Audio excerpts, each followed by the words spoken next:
All right, I'm back. So I just had to do this straight through StreamYard. I'm gonna wait for people to get in. I don't know what is going on with OBS, but I'm back. I apologize for any problems or any issues.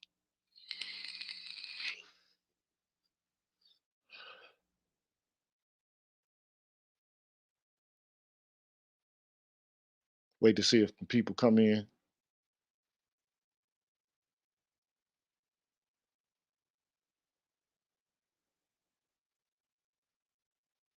All right, we got some people here. I apologize for that, man. I don't know what is going on with OBS in my system, man. But as of late, it was about 3 days ago. It just started tripping. Maybe I got a virus or something that I don't know about.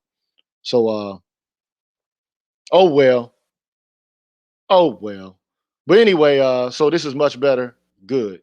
So let me get this started then. Let me pull up this presentation. Thank y'all for being patient and coming back. Sorry about the technical issues. So now I got to pull this up in a different way than I was going to do before, but I'll get there. No big deal.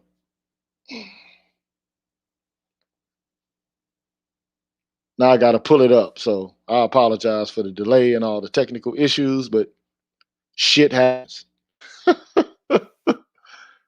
Things happen. So I'm getting it pulled up right now. All right, so let me see. Play in window. All right, so I think I got what I need here. I think I have what I need. All right. All right, I just getting myself together, man. I apologize for the delay and the technical issues that I'm experiencing at the current moment, but again, sometimes shit happens. So there we go. All right. I assume that you can see that. Okay. So now there's no issues with the audio. Everybody can hear me. If you can hear me perfectly normally and all of that kind of stuff, just put a one in the chat and I'll proceed. So I apologize for all of that craziness. But if you can see it and no issues, just let me know and I'll keep pushing. So put a one in there for me in the chat. If you can hear me, everything is good. You can see it, everything is good. All right. So anyway, man, this is Charles Mills. He wrote a book by the name of The Racial Contract. Okay. And I'm gonna start over from the beginning. Now, what's the basic outline of this book? Ultimately, the basic outline of the book is that the racial contract is political, it's moral, and it's epistemological. Also, he basically asserts that the racial contract, contrary to what a lot of people say, is real and it determines how wealth is distributed in the Western and other parts of the world. That's how this works. Okay. Now, who is Charles Mills? I mean, for the most part, Charles Mills is a Caribbean philosopher. He's from Jamaica, and he's known for his work in social and political philosophy. The man has renown. Okay. He's currently a professor at the Graduate Center at CUNY, which is the City University of New York. He got a BS at the University of the West Indies, and he had an honors in physics. So he started off as a physicist, not a philosopher. And he got a PhD in philosophy from the University of Toronto. And he got that in 85. So that's a long time ago. I hadn't even graduated from high school by the time this man had a PhD. Okay. So that's his history. Okay. I can go into more depth, but I don't think it's necessary. Okay. I don't think it's necessary. Now, according to him, before you can understand the racial contract, you first have to understand the social contract. And exactly what is it then? What is the social contract? Well, it's a theoretical construct of political philosophy, which basically says that or explains how the origins and legitimacy of government, right, or of nations and political entities, uh, how it comes to be, right? And it's a hypothetical and an actual agreement among individuals to create a cooperative civil society and thus form a larger interdependent political unit. Now, the term social contract is derived from various political philosophers like, for example, John Locke, Thomas Hobbes, Immanuel Kant, Jean-Jacques Rousseau, just to name a few.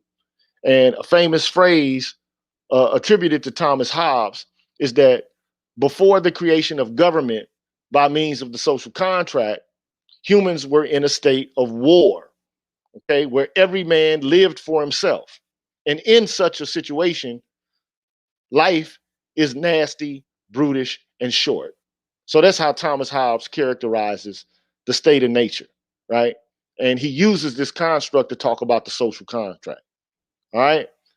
But people understand that they can accomplish more and that the situation will be optimal if they gave over a portion of their rights and their powers to government, right? So the idea of a social contract basically means giving up a certain amount of your individual liberties and powers and delegating those powers to a government for the purpose of receiving greater social or collective benefits. That's what you do it for. Okay. Now, in exchange for receiving these powers from, and he puts it in quotes, the people, the government is basically obligated to protect the interest and liberties of the people in a fair way. Okay. Now, when the government fails to do this, the people have a right to change the government or to rebel or revolt against the government or to take back the powers which they were basically delegated, right, in the state of nature and what they gave over to the government. All right. Now, let's talk about a political contract, right? Now, normally I would show a video, but I'm not going to show a video at all. Okay. But typically, what are the elements of the social contract? So it explains that persons are, in essence, pre social before the establishment of government or state, and they exist in the state of nature. It justifies the establishment of the state, and it basically delineates what limits the state has and the functions, right, it has based upon the rights persons are assumed to have in this so-called pre-social state of nature. That's how it goes. Okay. Now, some people talk about a state of nature, but other people talk about a moral contract. Okay. Now, a moral contract is opposed to a political contract, and you know the way contractarians frame it, it's not anthropological. So the state of nature is like a quasi-anthropological argument or reference, but a moral contract is different. Okay, it's not anthropological at all, but it's moral because it's hypothetical and it's counterfactual.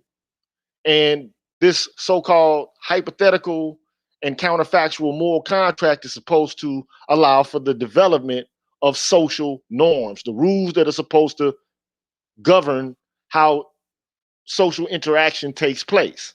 Okay. Now, an example of a moral contractarian is John Rawls. I don't know if you know who John Rawls is, but I did a video on him. Go, search on my channel page, and you'll see a video that I have there that references John Rawls and his moral and political theory. Okay. But his moral and political theory comes out of not the state of nature argument uh, but by this idea of the original position and the veil of ignorance. That's how he develops social norms. Okay. Um, but nevertheless, we got to get back to the racial contract because for Charles Mills, the racial contract is moral and political. It's not just moral, it's not just political, it's moral and it's political because it explains how society was created, how the individuals of the society were transformed, how the state was established, and how a particular moral code and a particular moral psychology was brought into being. So that's what he does with the racial contract. Okay. Now, the racial contract is descriptive and it's prescriptive. Okay. It explains how things are and how they should be for the people who sign on to it and for the people who benefit from it. Okay. The social contract, he says, and its language are basically abstract. And they seem like they're benign. But the reality for him is that the social contract just basically covers up basic political reality. It doesn't deal with the facts. So the social contract tradition, according to Charles Mills, is really a bunch of BS. Okay. And for him, this explains why the racial contract is epistemological, right? So I don't know if you know what epistemology is, but it's the study of how we know things, right? And it prescribes norms associated with cognition, thinking, and believing, right? So it prescribes norms and ways of thinking and believing to the people who sign on to the racial contract and the people who benefit from it, right? And what they must do as they adhere to the terms of it. Okay. Now, again, epistemology is the study of cognition and whether or not you can know something, whether or not your beliefs correspond to the truth, whatever the case may be. Now, one question that is being raised by Charles Mills is how does ignorance or not knowing contribute to the ongoing oppression of disenfranchised groups? Because one could argue there are some things that people could know, but they refuse to know or don't want to know or act like they don't know. Okay. Now, another question that he asks or that he raises is how do people who are non-vitriolic, who don't really exhibit racial animus, right? How do they contribute to the maintenance of ignorance and to some degree are responsible or culpable for the ongoing oppression of disenfranchised groups? And these questions highlight the ways in which the subject matter and content of knowledge itself are a matter of political and moral concern. That is, they are normative. Knowledge in this case takes on a normative lens, okay, or a normative bent. All right. Now, this is pretty abstract and this is pretty terse, but I'm going to get through it and I'm going to make sense of it on my own terms. Okay. This is what he says the racial contract is. This is the official definition of it. The racial contract is that set of formal or informal agreements between members of one subset of humans, henceforth designed by shifting racial criteria as white and coextensive with the class of full persons to categorize the remaining subset of humans as non-white and of a different and inferior moral status, sub-persons, so that they have a subordinate civil standing in the white or white ruled polities the whites either already inhabit or establish or in transactions as aliens within these polities, and the moral and juridical rules normally regulating the behavior of whites in their dealing with one another either do not apply at all in dealings with non-whites or apply only in a qualified form. Now that's pretty, abstract, okay? But in other words, he's saying, look, it's a system by which people are categorized as either human or subhuman, white or non-white, okay? And your civil standing within the context of that polity, the racial contract, right? In the white ruled or the places they already inhabit or in their interactions with people whom they consider to be alien, right? And the rules and the regulations that apply within these domains, right? What applies to white folks doesn't necessarily apply to non-white folks. It doesn't, okay? Now, What's the purpose of the racial contract? What is its end? What's the aim?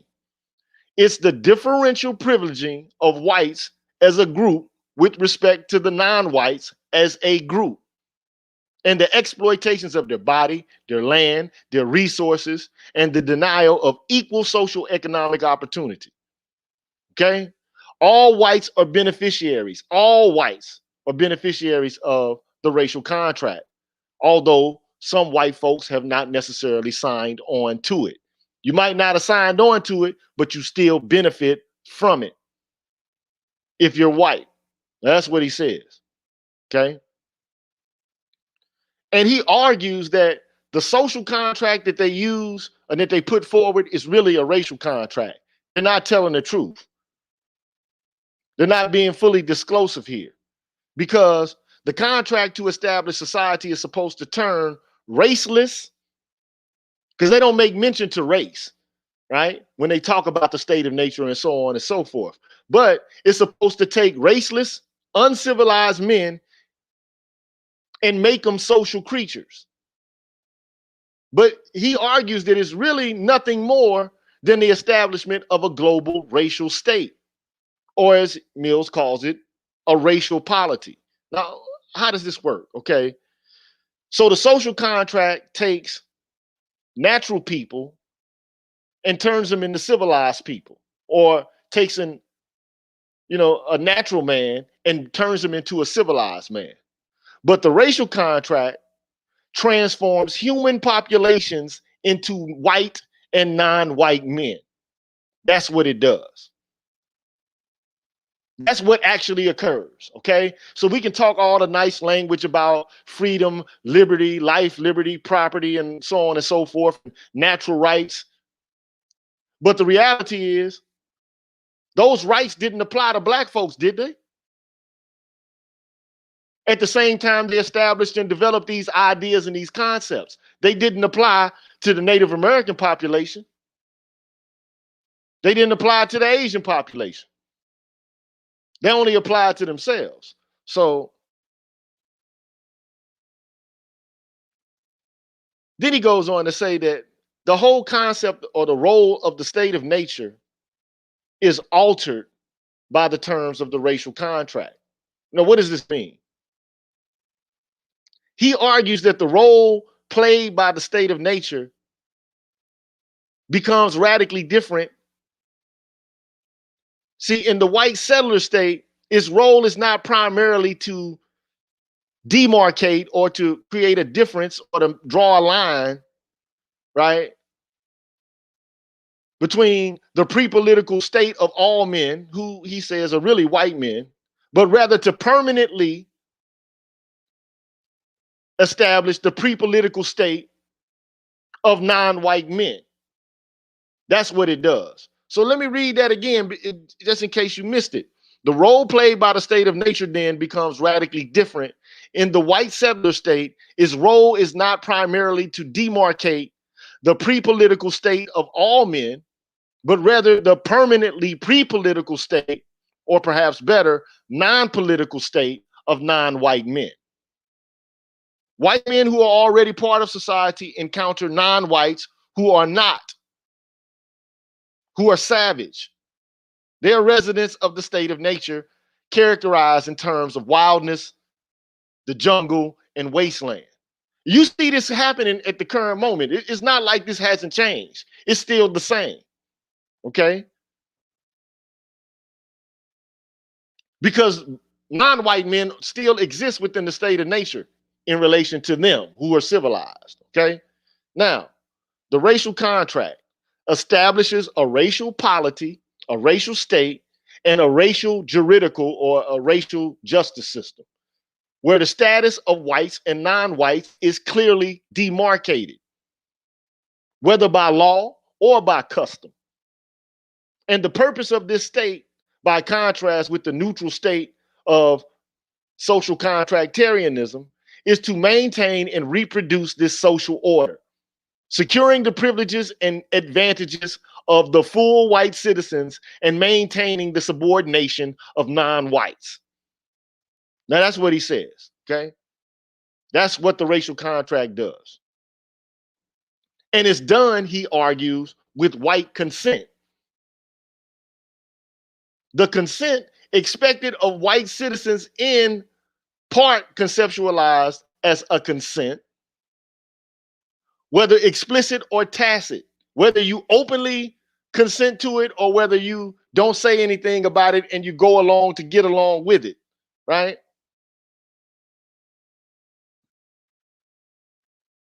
It's conceptualized as whiteness. That's the consent, to be white.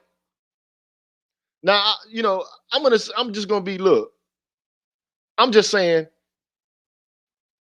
whiteness in and of itself is a creation, it's a construct, it's not real. There's no basis in reality about it. They created it, they fabricated it. Okay. And he says that the extent that those phenotypically, genealogically, culturally categorized as white fail to live up to the civic and political responsibilities of whiteness, they are in dereliction of their duties as citizens. Hence, you got the Wiggers and so on and so forth, right? In lovers. Okay. From the inception, then, he argues, race is not an afterthought, a deviation from faceless or abstract Western ideals, but rather it shapes the content of those ideals, is what he's arguing. Okay. As Corey Green says, this is a little difficult to comprehend, but follow me, man. Follow me. Follow me. So he says there's two ways to view the state of nature. Okay. There's no morality there. Everything goes, right? And you only get morality when you get the social contract. And that's what Thomas Hobbes expresses, okay? But on the other hand, you have John Locke and Immanuel Kant, and they argue that the social contract just basically records or registers the pre-existing moral code that already exists within the state of nature. So again, this is the view favored by Locke and Kant. Okay, so there's two different ways of viewing the state of nature. All right. Now, he prefers to have a conversation about Locke because if you subscribe to moral nihilism and argue that morality only arises out of the creation of the state, then there's nothing really to talk about there. But if you think that there's some sort of pre-existing morality that gets registered once the state begins, well, that's more interesting to have a conversation about. Okay. So according to Locke and Kant, a moral code does exist in the state of nature, right? All men are perfectly free to do whatever it is that they want to do. Okay. All men are power equals. Nobody can tell you, don't smoke that weed. Don't smoke that crack. Don't drive fast in your car. Don't build this kind of house. Don't rig your plumbing this way. Nobody can tell you anything in the state of nature. All men are equal and nobody can tell anybody what to do. Everyone in that state possesses equal moral dignity. Okay. So this is the language that's drawn upon in order to justify, like the French and the American Revolution: life, liberty, fraternity. Give me liberty or death. Okay. These are the things that these people relied on, the ideas and the concepts that they relied on to throw off the yoke of the crown, especially, in the United States. This is what they did. They drew upon this social contract tradition. Okay. So these moral values lead to the concept of rights: life, liberty, property again. But Mills argues that these rights only apply to white men. And it's obvious. I mean, think about it. Black men in the United States, black people in the United States were regarded as 3/5 of men. They weren't fully men. They were 3/5 of men. And they didn't even regard our rights as anything worth acknowledging at all. But we're supposed to forget that. We're supposed to ignore that. But the truth is there. The receipts are there. You don't have to go back and try to dig through, libraries to figure this out. Like, it's apparent, it's obvious.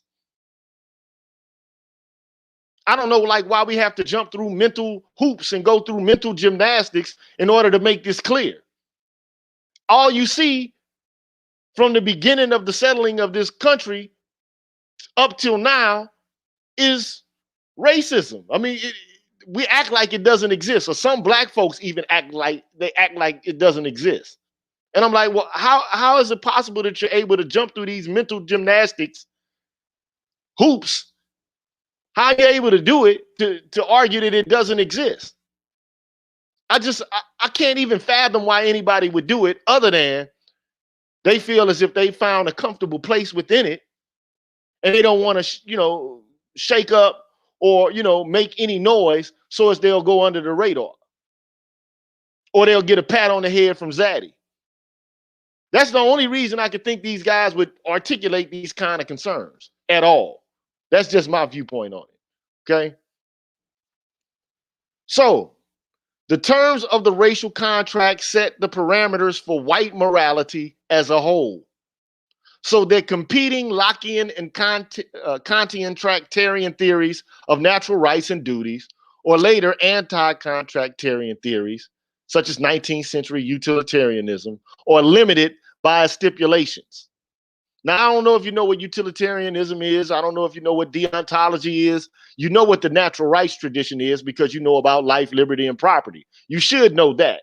But still, these are limited, he argues, in fact, by the racial contract, a set of moral codes and political ideals that are real, whereas the social contract is play. It's not real. So what are the epistemological features of this racial contract?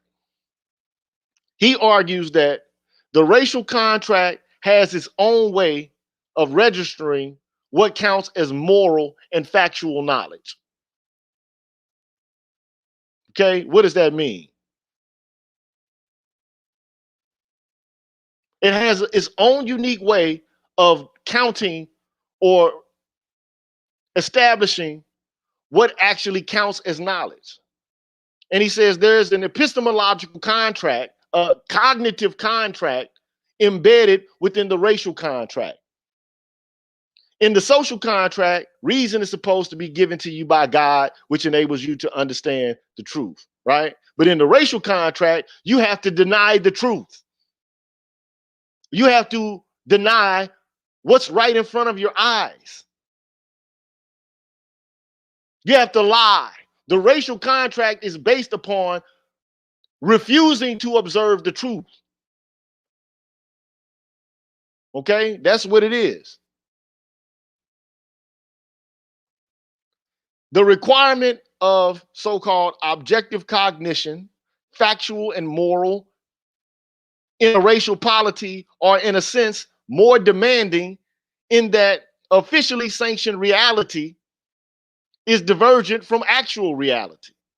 One has to learn to see the world wrongly, but with the assurance that this set of mistaken perception will be validated by white epistemic authority, whether it's religious or secular. So, in other words, you have to see the world in the wrong way, and it's required of you morally to do so,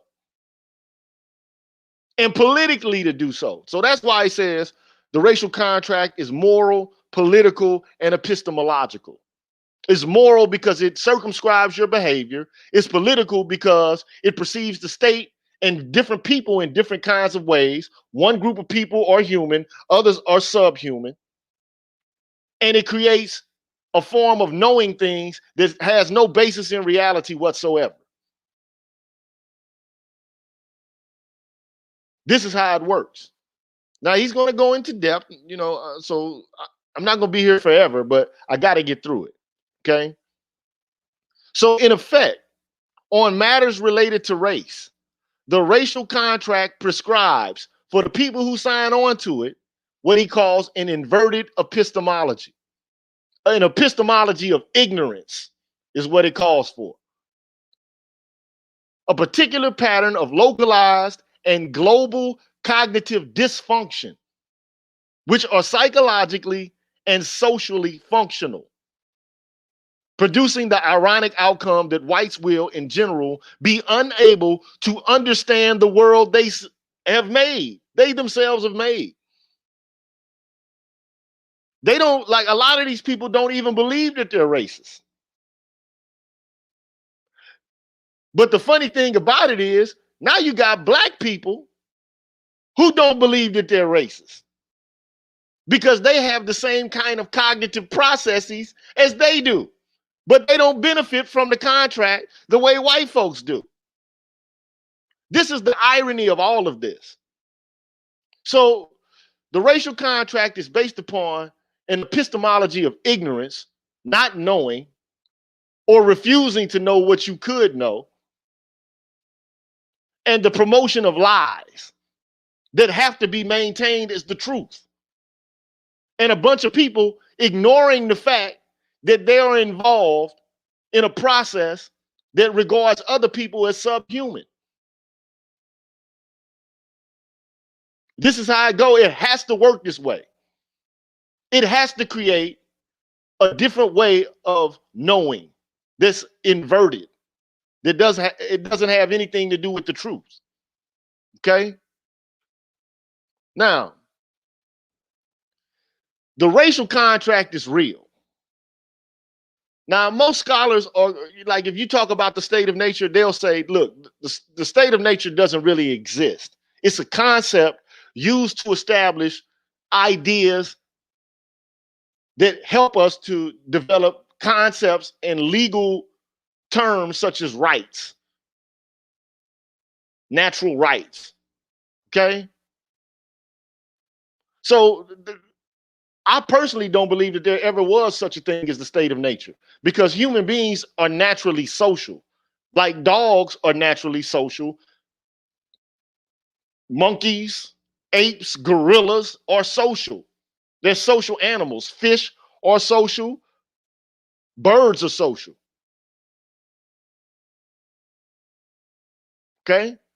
So I don't subscribe to the whole concept of the social contract tradition to begin with. Okay, now we can talk about rights, but not as coming out of a social contract tradition. I just don't buy it. I've never bought it. Ever since I was a college student, I didn't buy it. Okay. He says most scholars, are going to basically agree. Okay, the social contract and the state of nature, they're not really real. Okay, the social contract is real, but the state of nature that it uses to establish it, that's not real. Okay. But the racial contract is definitely real. There's no disputing this. But there'll be people who argue, even black people who will argue against this. Now, I don't understand how they do it. I mean, given the knowledge of history, I just don't understand how they could do it, but they do it all the time. So how does this work? How real is the racial contract? Okay? How real is it? He argues that we live in a world that's been foundationally shaped for the past 500 years by the realities of European domination and the gradual consolidation of global white supremacy, is what he argues. Now, you can argue that there are different people throughout the world who are resisting against it, but the reality, I mean, when you look around, like, these people have left their footprint. Now, you can deny that if you want to, but I don't know how you can deny it historically when there's evidence of it everywhere.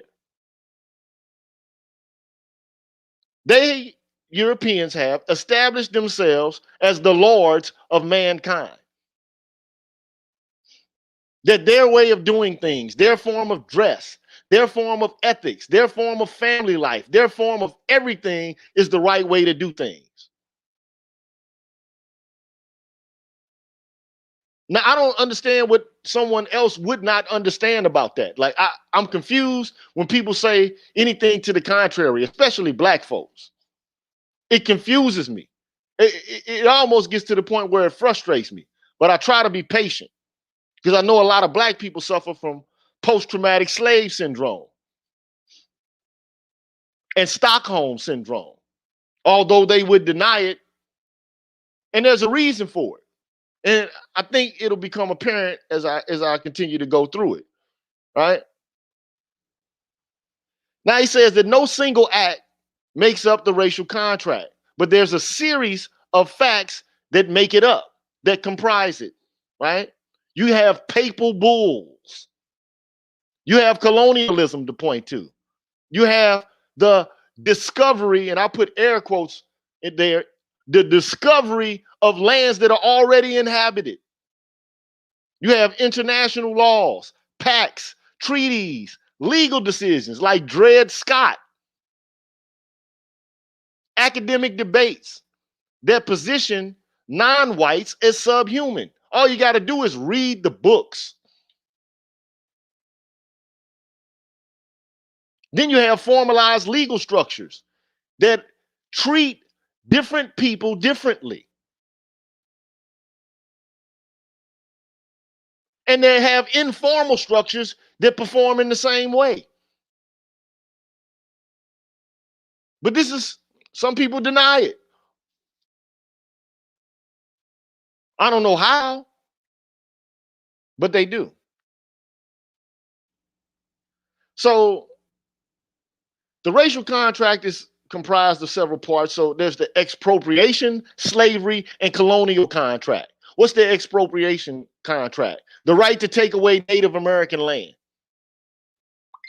The slavery contract, the right to enslave African and Native Americans at the same time slavery was being outlawed in Europe amongst themselves. The colonial contract, legitimized European rule over nations in Africa, Asia, and the Pacific. They went into China, they went into Africa, and they went here.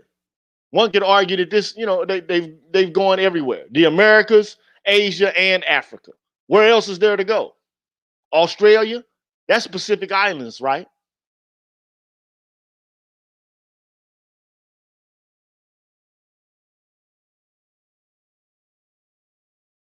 Or the same stock of people. So he says it starts with religion. It started with the Pope.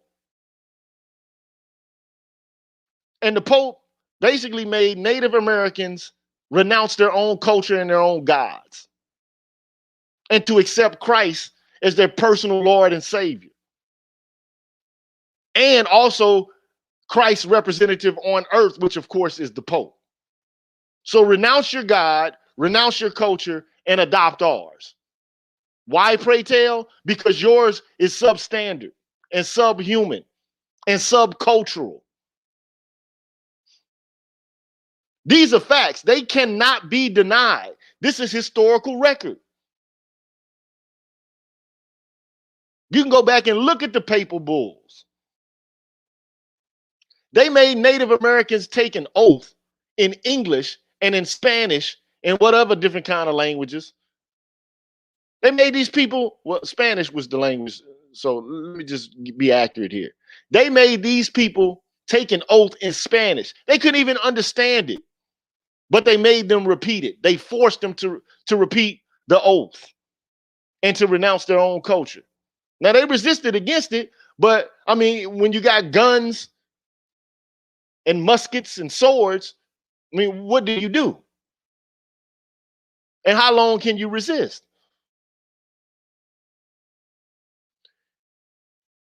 I mean, like, all you got to do is read, man. The Catholic Church basically sanctioned the genocide and the annexation of the Americas. It did.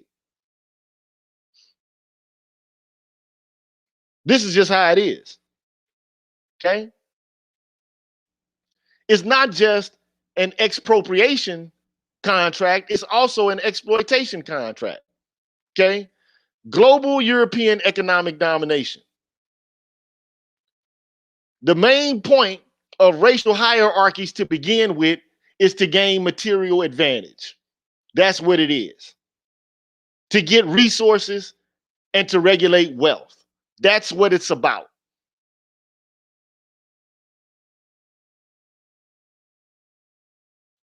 Also, national white privilege is merely a positive externality for white people. To be a member of the Herrenvolk.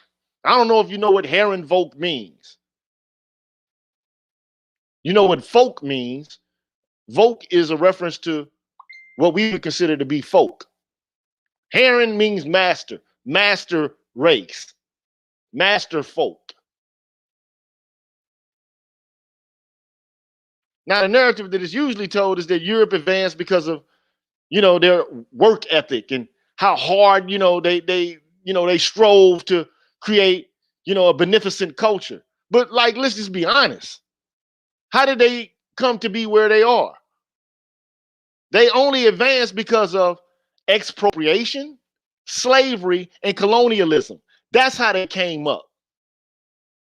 They didn't come up because they were super intelligent. They came up by brute force.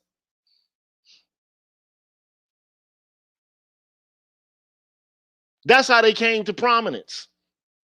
Prior to that, they were in their own part of the world, on their islands. The English were on their islands. France was where it was. Spain was where it was. And they were fighting amongst each other.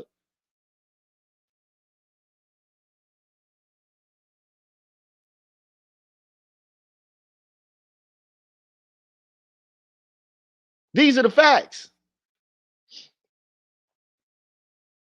That's how they came up. They didn't come up because they had a superior culture. They came up off of violence.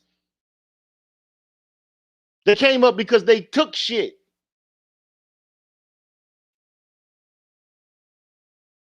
I don't understand what people don't understand about that. Like, why do we have to lie about this and deny it? Some people will do anything they can to deny this, even black folks. All white people ain't bad. Okay, so it's true. Not all white people are bad, but they benefit from this whole social structure that was established to gain material advantage. These are the facts.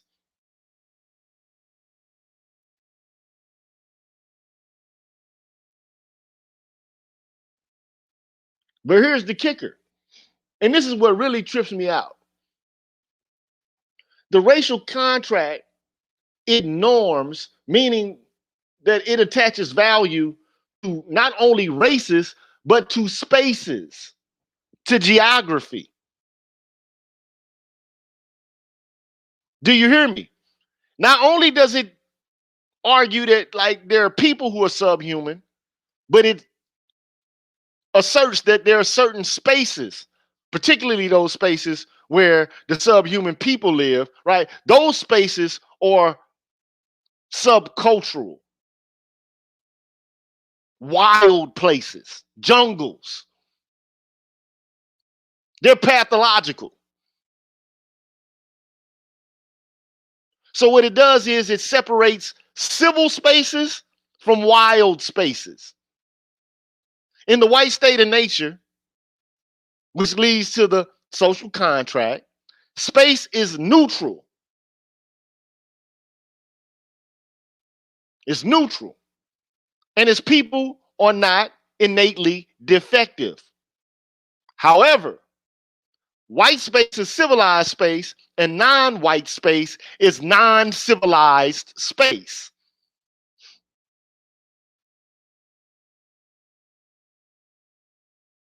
You can't, I hear people say, I don't like them type of niggas. Why do you think that way?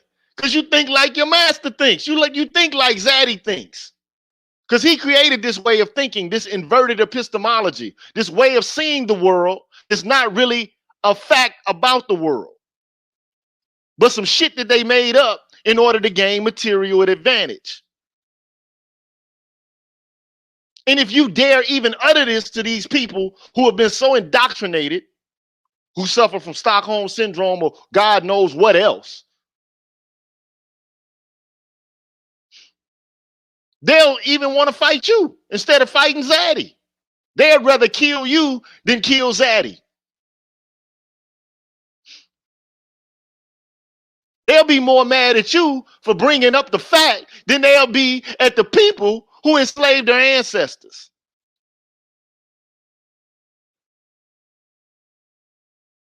Now, what part of the game is that? Like, explain that to me, because I just don't get that.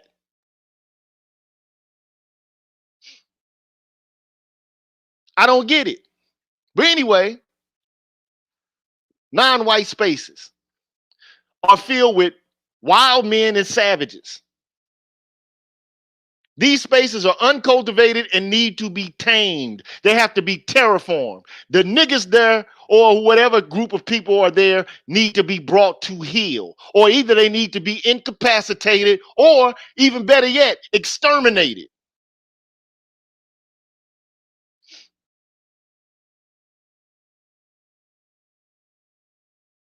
They need to be mapped so that they can be known and subordinated.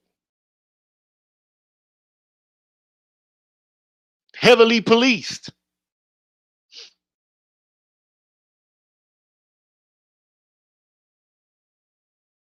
So where non-white people live is the jungle. It's wild. It's uncultivated. Where white people live is civilized. Because of course they're civilized. Other people are not. So in non-white spaces, the inhabitants are stupid.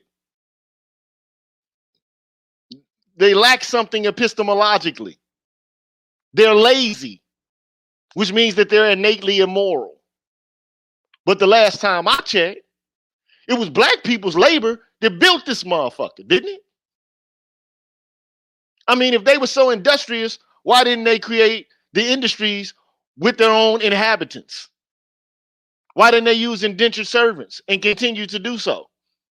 Why was it necessary to transport millions of people from one landmass, one continent, to an entirely different part of the world? If it wasn't about exploitation and violence.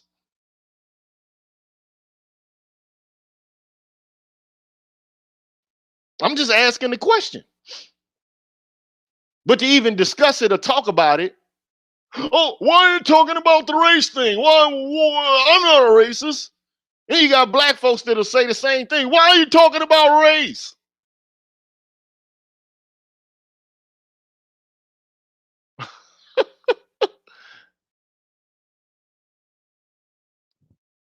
Why are you talking about race? I'm civilized. Well, to you, you might be civilized. To them, you're just another nigga. And see, that's when black folks get to smelling themselves. They feel like their shit don't stink. But lean a little bit closer, see, roses really smell like boo-boo. But you don't want to hear that, though. Because to hear that would evoke all kind of negative responses within one's own soul and psychology. Then the appropriate target would be brought to bear. And see, guys don't want to do that. They don't want to strike the appropriate target. They rather just spit downward. They don't want to spit up because they know that spit will come back and hit them in the face. They like to spit down.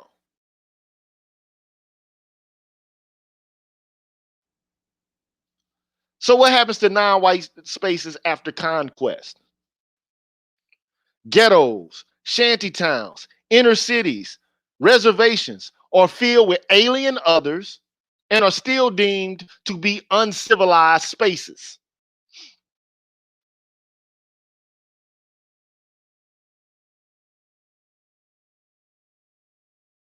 The people there are not the victims of structural injustice, but of their own laziness and backwardness.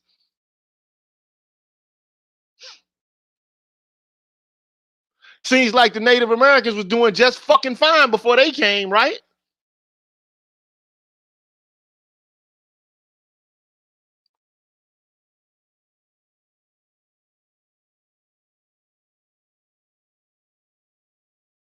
People in the world were doing just fine until white people arrived on the scene, weren't they?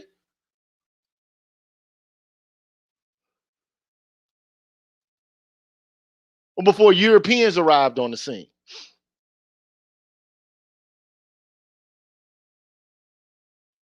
This is still the way of thinking today.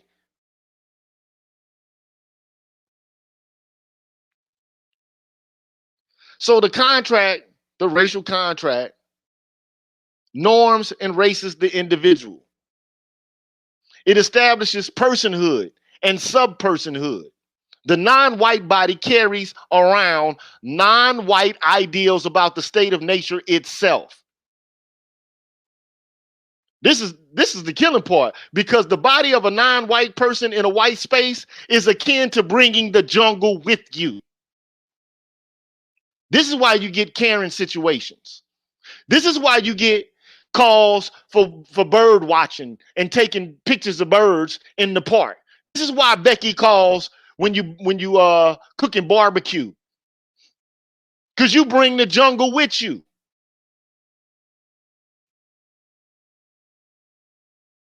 You can be in a higher position than them socially, related to what the system announces you have to do to be successful, right? You can be a corporate executive, but to them, you're bringing the oogity boogity jungle with you. Wherever you go, you walk around with the jungle in your back pocket.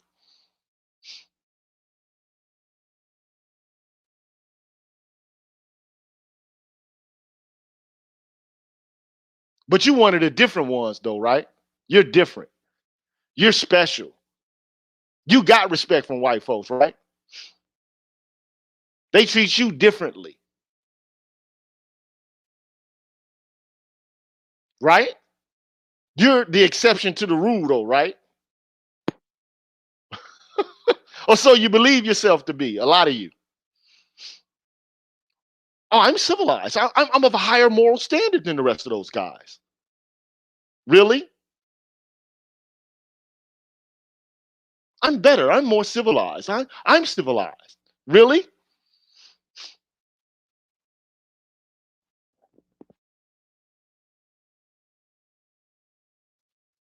Non-white persons or sub-persons and do not have the same rights as persons. They are savages that know no arts or sciences. Their word cannot be trusted. They are contemporarily thugs and criminals and street niggas.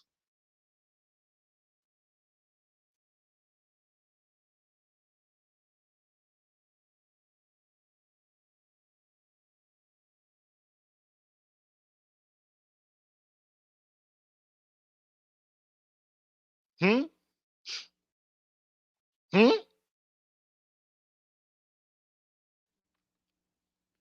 And he says that the racial contract underwrites the social contract and is constantly being rewritten. Whiteness is brought into existence with the racial contract. So Hobbes admits that the state of nature is counterfactual, but that places like it still exist. I believe it was never generally so over all the world, but there are many places where they live so now, like in a state of nature, uncivilized, unkempt, wildly men.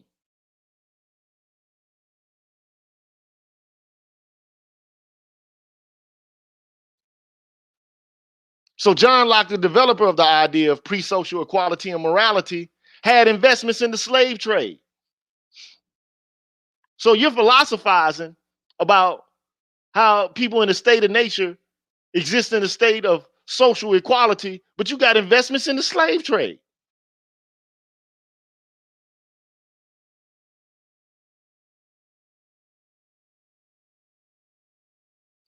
That just goes to show you that the epistemology is inverted, that the way of thinking, the cognition, and the norms surrounding it are not actually objective at all. It's based on lies.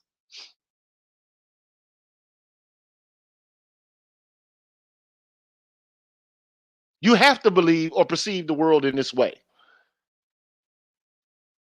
if you're a signatory to it or even a beneficiary of it.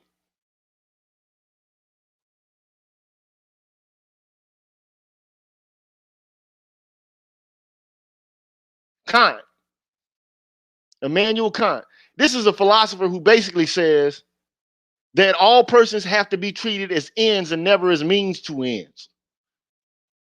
Is the same person responsible for separating human beings into Herrenvolk and Untermenschen, undermen, submen, subhumans?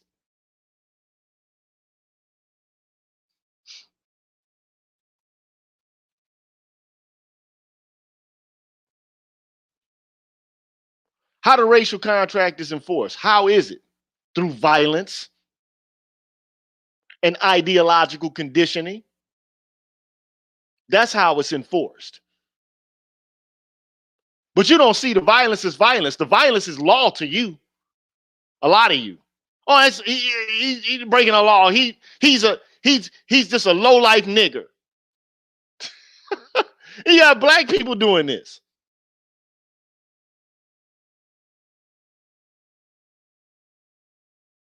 He's a nigger.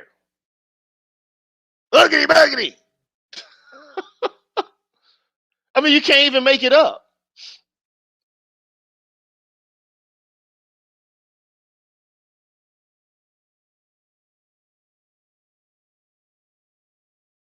I had some videos, but I'm not going to show them. But what does the racial contract track? The actual moral, political consciousness of most white people, most white moral agents. Don't listen to what they say about rights and life and liberty and property and all of that. Watch what they do. Do these people fuck with you like that? You feel like you're part of the inner sanctum of whiteness for real? Or you made to feel like that?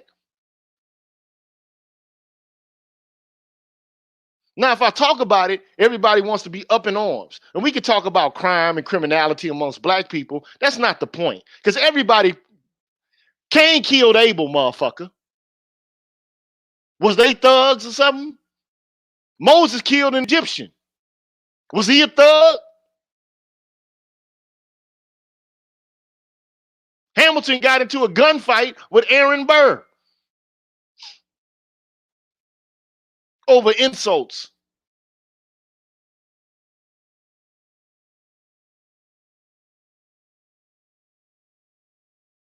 And one can argue, man, look, what's more morally problematic?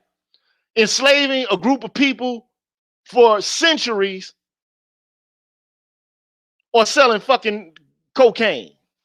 Some of you motherfuckers will say selling cocaine is far worse than enslaving entire families and entire communities of people.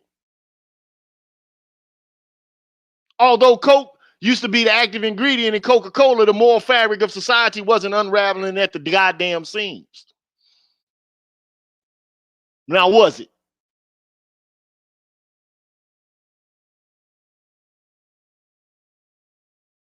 Opium wasn't killing the Chinese, and weed wasn't making Mexicans go crazy and rape and become rapists. Because when you look at the historical record, who was really doing the raping and the pillaging and the plundering?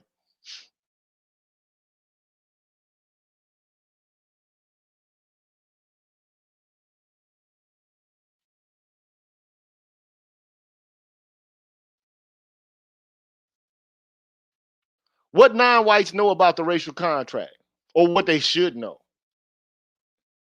The racial contract is the real determinant of most white moral political practice. The racial contract is the real thing to be challenged. But nobody wants to challenge it.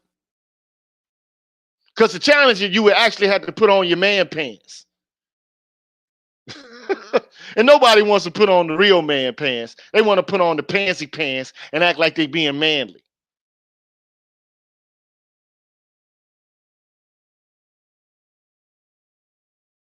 You scared of them motherfuckers. In other words, you ain't scared of Negroes, but you scared shitless of them people. You ain't trying to do nothing against them people. You'll justify violence in behalf of those people. I've seen it. I've heard it.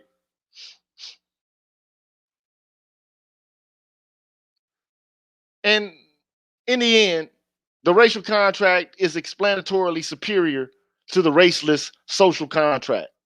It illustrates the moral and political realities of the world.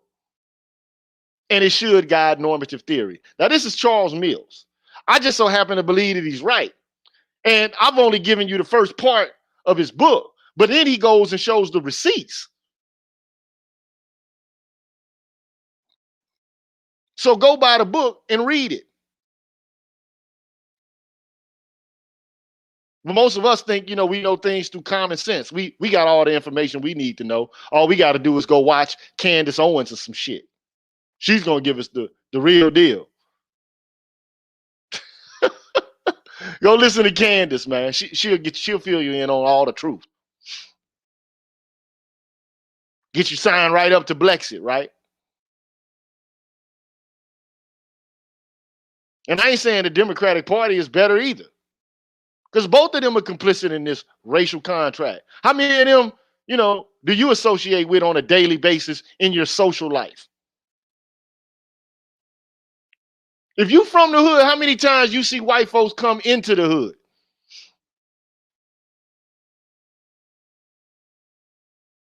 They don't move and meander back and forth like you a human being. They don't want to go there. They consider that shit to be the jungle.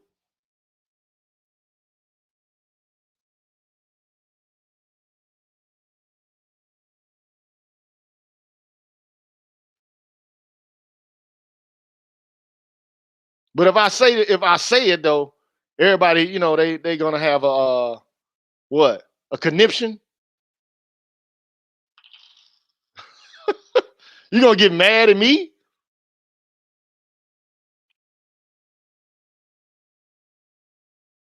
Huh? If anybody wants to post an objection, has something to say, I'm gonna invite you now to say it. I ain't gonna be here for long because I'm gonna watch Dr. Johnson, but there it is.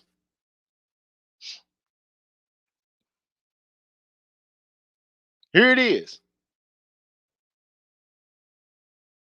Thank you, Mr. Valentino, for becoming a new member of the Green Gorilla channel. Appreciate it. There you go. There's the link right now.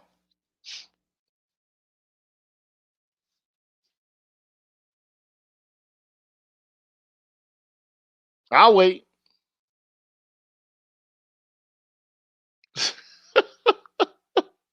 I get crickets every time, man.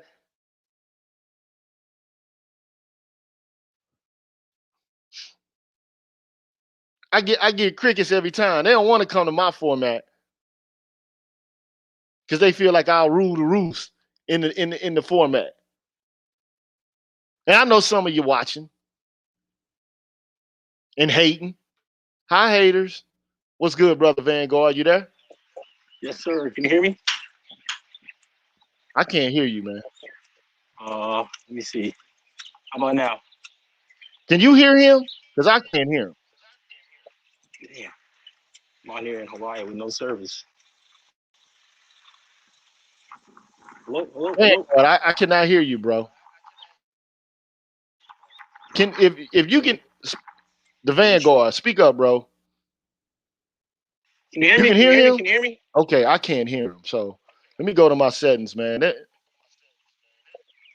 Maybe if I left and rejoined. For some reason, man, there's some crazy stuff going on, man, with my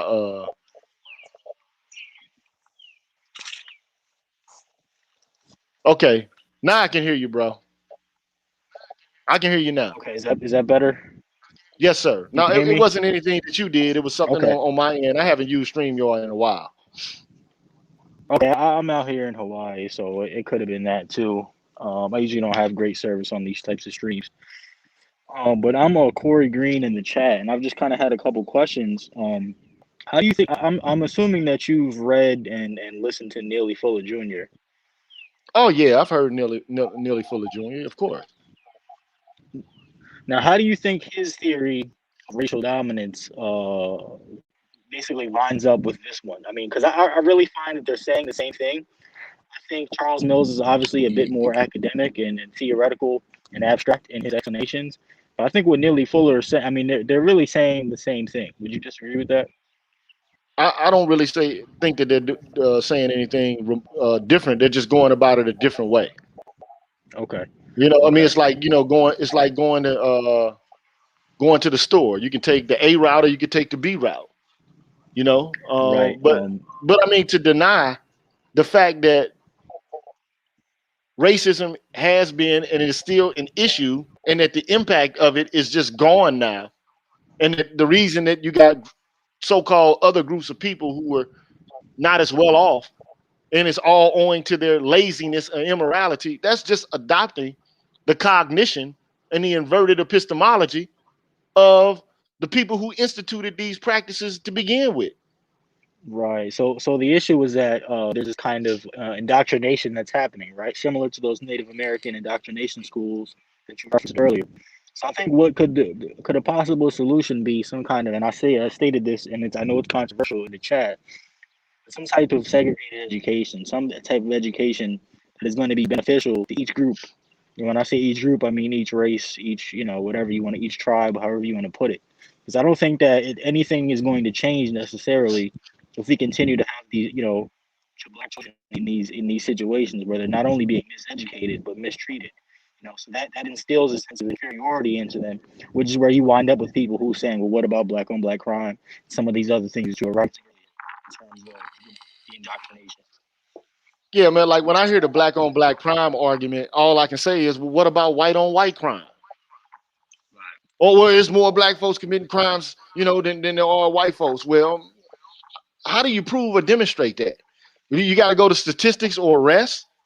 See, If it's that's the the case problem that though. you It's not even look, worth arguing, like having that conversation, because that person has already chosen their line in the sand, and that's what I've come to realize. There's no point in arguing with people. People have chosen what side that they're going to be on, and I think and look, that's yeah, I agree. I'm not trying to remake minds, but all I'm trying to do is say this, especially as it pertains to like criminology and statistics related to crime. You count mm, what you arrest for. Every mm, crime is not reported. Okay, right. so and then if you got a group of people who have a practice to police another group of people more scrutinizingly than another group, then you're going to get more. You're going to have more crime as a result because you're looking for it. Well, yeah, I mean, you've criminalized the people. Then not only you criminalize them, you neglected them. Benign neglect is an actual policy that the Democrats instituted since at least the late '60s, right? The early '70s, right? When they came out with that whole report, that was his recommendation to solve the issue, was just pretend like it didn't exist. And now we have what we have now, where they're importing these other groups of people who are hostile, who have hostile cultures to us, to act as a buffer class, right? And this is proven with the whole Joe Biden thing when he got on the Zoom meeting with these so-called Black Boule leaders, and they're talking about we need to work with the Hispanics, you know. And this is Yeah, all yeah. it's all very easy to see. It's exceedingly, and that's what I was saying. I wasn't trying to be an asshole in the chat. I was just saying that if you're paying attention to anything that's going on in the past 50 years, and you can see what's happening, right? This is all very, very easily observable. And I just, for the life of me, I can't understand why it seems like everybody's just so caught up in nonsense, you know. Well, I And mean, because everybody's trying to avoid the elephant in the room. see, but the thing is, you can only I mean, genocide is a thing, right? It could be slow, or it could be quick, but it's still a thing, right? And it's happening, and it's observably happening. It's empirically happening. It's provable. It's not a theory. It's provable, right? And you just have people who are just ignoring themselves into oblivion. To me, it just doesn't make sense, And I don't know, man. And I'm not trying to say that I think that you would have all the answers, or anything of that nature. But to me, it just seems as a young black dude, if I can figure this out, I know that other people have figured it out. But it doesn't seem like anything is happening to fight back. You see? Yeah, well, like people don't want to fight back. I mean, because first of all, they've been sold the ideal that like if they work hard and they do their job and they keep their head down and they stay on a straight and a narrow path, that they will have done their duty, their civic duty, to be a morally responsible citizen. So they believe that. Okay. Yeah, but see, But these people don't have that same set of moral values, man. Look, while you're sitting there trying to play the game the fair way, they're rigging the game. right, They're rigging the game. Like, take, for instance, right now, the middle class is shrinking. And then people don't understand why it's shrinking.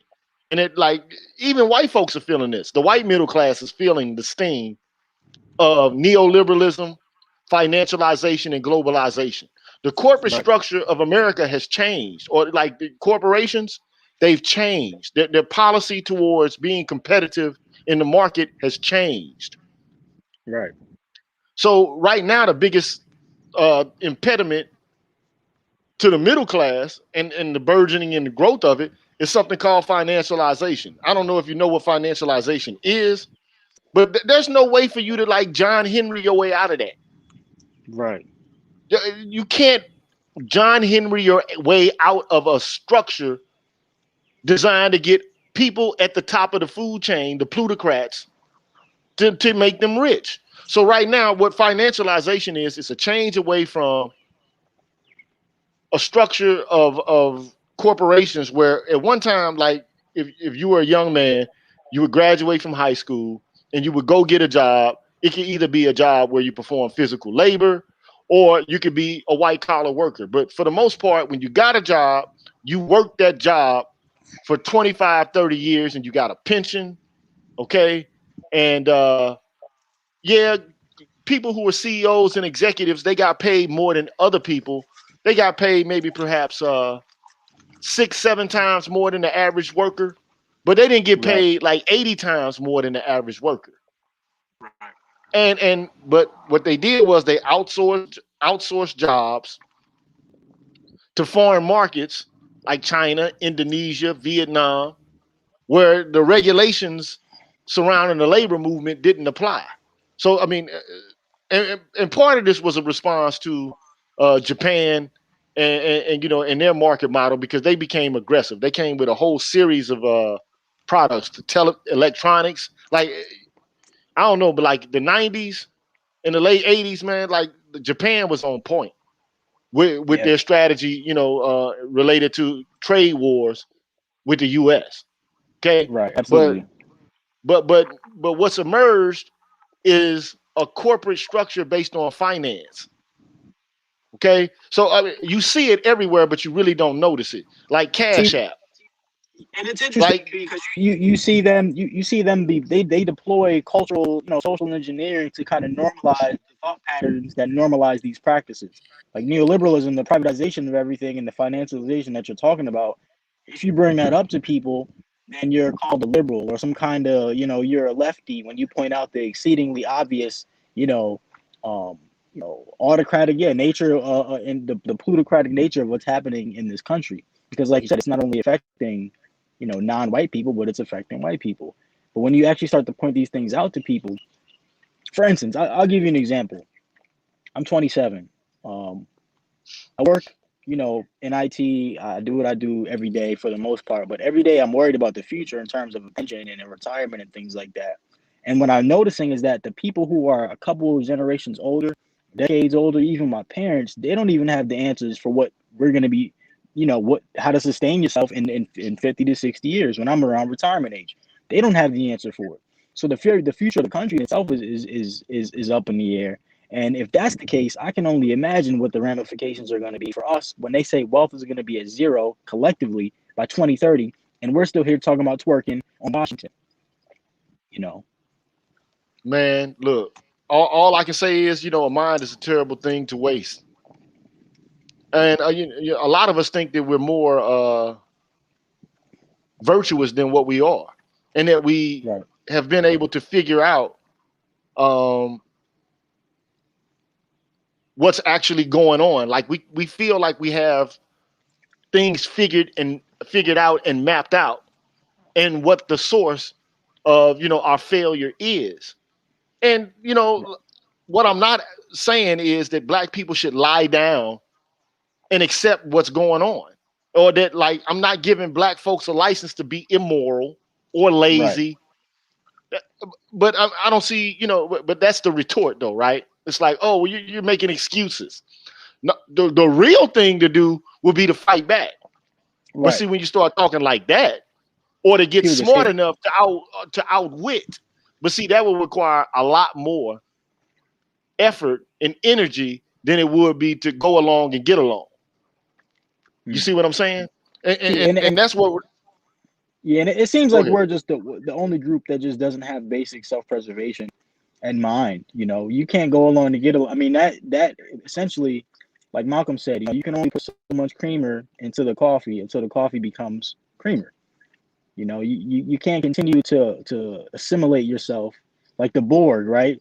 You assimilate until you no longer exist. And that's what, you know, the white nationalists are talking about. They're talking about genocide, white genocide, and all this kind of stuff. But we're actually going through an actual genocide, specifically ADOS people. And it seems again, you know, the I mean, if you look at what's going on with the whole Black Lives Matter thing, right? These women came up, they got their millions of dollars, they got their investment properties off pushing these weird cultural Marxist theories and ideologies that really haven't changed the material conditions of the people that they're supposed to be addressing at all. And nothing changed. And the average, everyday, regular black person, who is the person who's supposed to be not the vanguard, but the proletariat, according to the Marxists, is done nothing. I mean, we're just continuing to work for other people and go on vacations and purchase expensive. It's like, at what point do you understand that a cultural shift is needed? At what point do we begin to understand that we need to start taking life seriously? You know, Well, and really just work. Let me I just agree with finish you, my young point. brother. Yeah, Going to I agree work with every you. day, going to work every day, and having a pension and what they used to do, that's not enough. We need to seriously. I mean, when you talk cultural revolution, like Dr. Amos Wilson talks about, that takes more than just going to work every day. That takes, you know, there's a lot more to it. And these aren't even hard things. This means reading books with your children. This means explaining different theories in history that pertain to your people to your children. That's not something that's hard or offensive to anybody. You can do that in the household. It's what the Jews do. It's what the Asians do. It's what every other group does except for us. We send our children to these different schools and places to be miseducated. And then we're surprised when we come out with when we come with black people who become the stereotypes that they told us that we were. You know? Exactly. And like, so, I got my misgivings about like a lot of things that have been directed my way, by me even just having a channel that talks about the things that I talk about, right? Right. Um, so now it's at the point where, it's like, okay, with the PhDs, we encourage and we promote street culture. In other words, we create the jungle, or want more of the jungle, in the same vein that white people, create the jungle, or argue that white, spaces are superior and civilized, and that the spaces we occupy are subcultural and wild and jungle, like. Okay. Right. Um, but think about it, man. There was a brother, a member of my fraternity, named Carter G. Woodson. And he Mhm. basically talking about what you just talked about, the miseducation of the Negro. Negroes don't Right. know their own history, Right. and they don't teach their own history to their children. Again, we have latchkey children. Those children go to daycare centers and they go to public schools, or if the mother or the father have enough money, they send the child to private schools. But for the most part, look, we've been through these schools. We know they're not Right. teaching us Black history at these schools. At all. We know what they're teaching us, man. They're teaching us popular culture and They're not European or even, Eurocentric culture. even when you get into the advanced degrees, they're still not teaching. I mean, they're still not. You know what I mean? You have to do that sojourn on your own, and that takes some time. And that's when people talk about responsibility and respectability. That's where it actually starts to come in. Teaching your children actual history. But we You don't know. have time for that because we got to go get the bag. And after you come home from work, people just want to. So look, I've also done a show that kind of explain what neoliberalism is, and Yeah. what democracy is, and how the founding fathers actually, they didn't promote the idea of democracy at all. Well, not all of them, but some of them did, but the vast majority of them did not. Okay, Right. they thought that democracy was a danger to the republic, Well, and they that wanted most to people. install. Yeah, they wanted to install Washington as a monarch, a permanent monarch. And he denied it.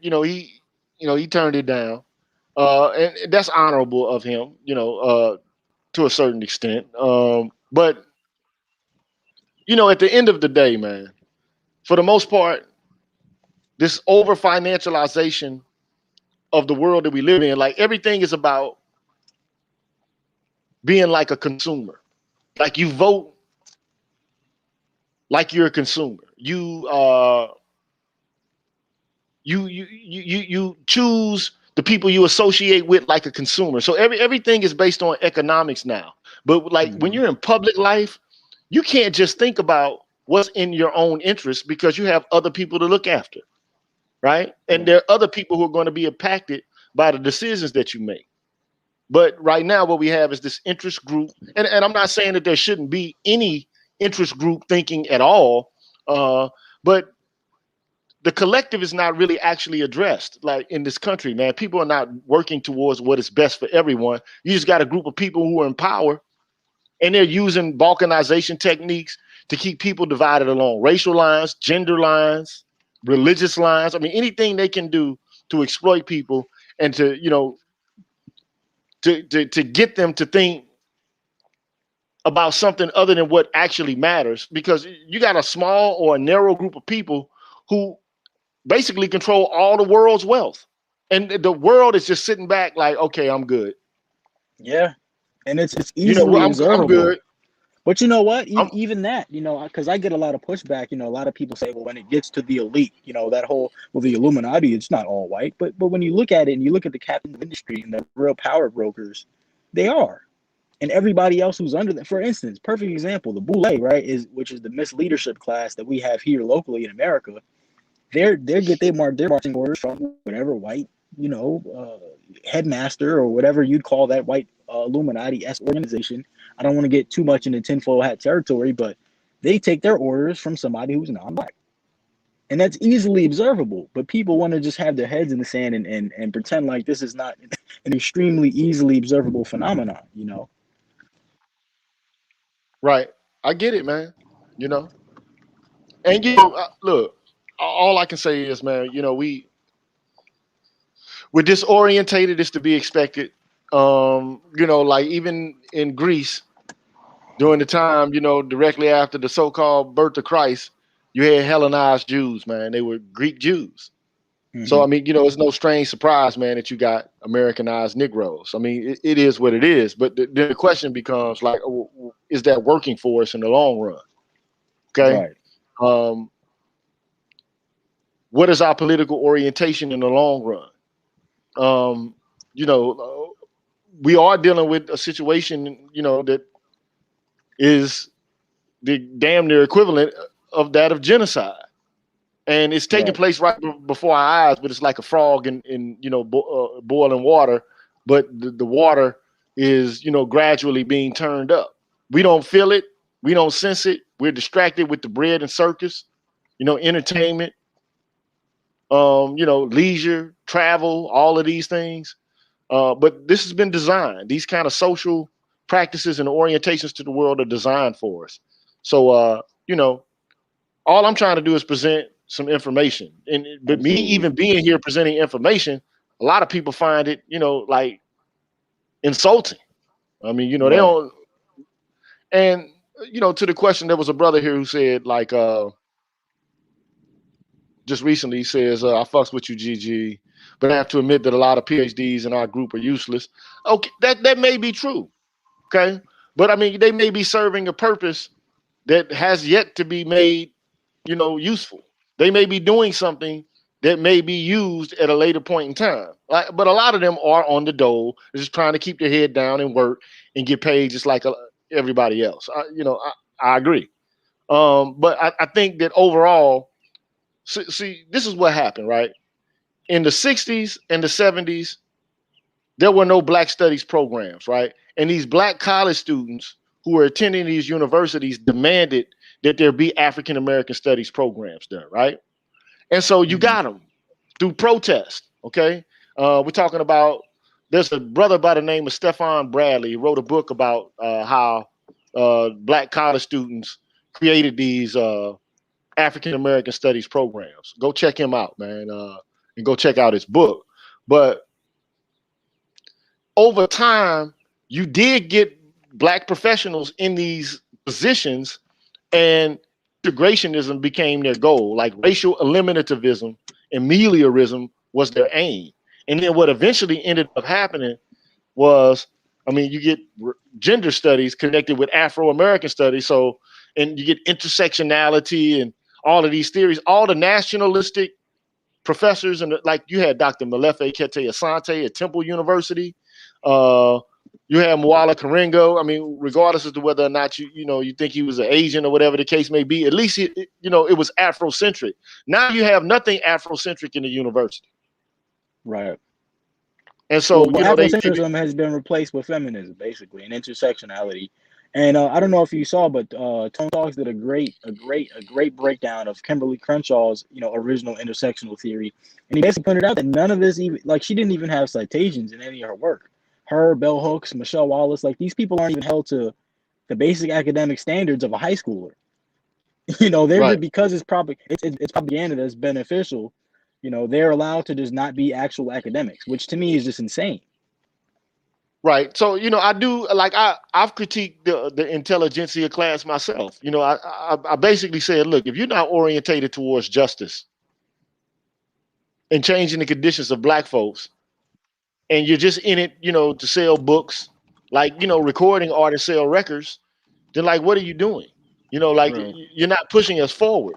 But that's the difference between, the conditions that obtained prior to desegregation and what obtains now. We live in a neoliberal world. The university is, operated under neoliberal principles. Its administration is all about the bottom line. And so, it's a mess, man. So, I'm Yeah. critical of everybody. I'm critical of liberals, conservatives, Afrocentrics, the clergy, the intelligentsia. I'm critical of everybody. Okay. But I think that's my job. I don't always do it well. I can even be critiqued, and I don't mind it. I just don't like threats, and I don't like, disrespect, because I don't think there's a need for it. Right. Okay. But I don't know, man. We got a hell of a mountain to climb, bro. A hell of a pit to get out of, you know. Yeah, I mean, but But you're doing the work for sure. You're doing the Lord's work right now for sure. Absolutely, man. Just having these conversations, it's very it brings peace to me, because it just helps me understand that there's other brothers out there, who are on the same page, which is, no matter how small the group is, to just know that it's out there and it exists. It's very, helpful, for lack of a better term. true indeed, man. I appreciate that, brother. I appreciate Absolutely. your accolades there, man. I don't you know I don't come here to try to maintain or establish that I know everything. I just got information and I'm trying to impart it from my perspective, and that's all I can do. I'm not here to force somebody to adopt my opinion. I'm not here to curse people out. I'm not here to every now, but I do curse. I do get angry sometimes because I'm a human being, and just like other people get angry. But man, it's a hell of a thing being black in this culture, man. And I know I've worked hard, bro. You know what I'm saying? To Yeah. obtain the things that I've obtained, and to attain the things I've attained. So I want to see us do better. Then I want to see us know better or understand our predicament better. That's Yeah. because the only option is to just be lemmings and sheep and go along with the herd. Right. And our ancestors didn't go along with the herd, man. Most of them did, but there were at least vanguards in the past who pointed out BS when they saw it. Like BLM, they wouldn't have been able to exist during MLK's Right. time. They just Exactly. wouldn't have been. Now, They wouldn't have been able to. They wouldn't have been able to get that off. Somebody well, the would have fact called them that out and said, yeah, I mean, the fact that, Dan Seals came out and said these people were funny. They came here and they kind of tried to co-opt our movement, and then he wound up dead a couple weeks later. And nobody really was talking about, just how convenient that was, and nobody talks about the COINTELPRO aspect of the management and the mismanagement of these funds. And then when you look at who's managing the funds of BLM, they're connected to the Democrats. The Democrats are connected to the CIA and U.S. Army intelligence when it comes to managing all these so-called grassroots movements. Not only the BLM thing, but the women's movement is compromised. I mean, the whole thing is compromised, right? So it's these platforms, and I plan on starting my own platform very, coming soon. Maybe not from a philosophical perspective, but from a geopolitical perspective, to help us kind of understand. Because to me, it just when you have these conversations with our people, they're just not even considering if there were layers of thought, right? And I guess what we're talking about is the fourth layer. It seems like collectively we're at the second layer, which is just basic going to work, and you know what I mean, and like you were saying, the leisure activities. Yeah, man, like third and fourth order reflection is not something that we're very good at. No, But I mean, it's not that it's because we're innately right, ignorant or anything like that. It's just it's difficult to contend with these issues. right, It's and like my brother Extended Clip says, a lot of brothers are in survival mode and sisters are in survival mode. And if that means that they got to do you in order to get ahead, then they will do it. yep, That's what people in survival mode do. They implode on one another, and yeah. they lose sight of what the focus really should and ought to be. You know, that's what they do. So you know, all I can say is, bro, man, thank you for joining me, man. Not very many people do. I appreciate you having me for sure. Yeah, man. Bless up, man, and good luck with your channel, man. Good luck with your All right, platform. thanks. We need to hear from young Appreciate it. brothers like you. Yes, sir. Thanks, Gigi. Talk to you later. You're welcome, man. So look, man, I'm about to sign off. I apologize for the technical issues earlier.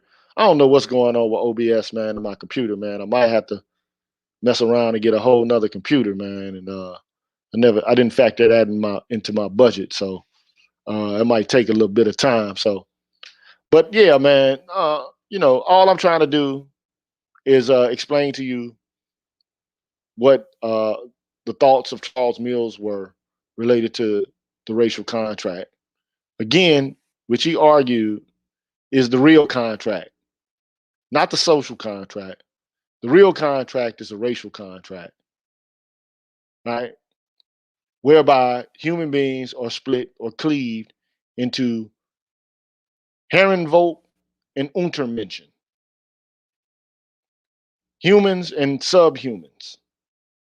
It's an epistemological, moral, and a political contract where one set of human beings, right, get to have material advantages related to other human beings. Then this can't exist forever. It will not. I mean, things are going to change and people resist. Okay. Um, but I mean, good Lord, man, to hear black folks say some of the same things the white folks say, it's almost like hearing nails on a chalkboard. That's what it sounds like to me. Sounds like running your fingernails over that board, man. It just sounds ugly. Don't pitch the stones downward. Pitch them upward. Yeah, they might come back and hit you on the head, but man, throw them beneath you. That's There's no value in that at all. You ain't gonna get a spot at the master's table that way. So anyway, man, I'm out of here, man. Thank you for joining me tonight, man. I'll holler at y'all later. Peace.